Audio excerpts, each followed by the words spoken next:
জনপ্রিয় সঙ্গীতশিল্পী ও অভিনেত্রী সাবরিনা পড়শি সুরেলা কণ্ঠের জাদুতে যেমন শ্রোতাদের মন জয় করেছেন, তেমনি নিজের সাবলীল অভিনয় দিয়ে কুড়িয়েছেন প্রশংসা।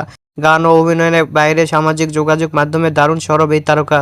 প্রায়ই নিজের নতুন নতুন ছবি ও ভিডিও শেয়ার করে ভক্তদের মাতিয়ে রাখেন তিনি। এরই ধারাবাহিকতায় এবার একটি বিশেষ ভিডিও শেয়ার করে সামাজিক যোগাযোগ মাধ্যমে রীতিমতো ঝড় তুলেছেন পড়শি। নেট দুনিয়ায় এখন প্রশংসার জোয়ারে ভাসছেন তিনি। রিল ভিডিওটি প্রকাশ করেছেন পড়শি, যেখানে 90 দশকের তুমুল জনপ্রিয় একটি হিন্দি রোমান্টিক গানের মেলোডিয়াস ভার্সনের সঙ্গে তাকে পারফর্ম করা দেখা যায়।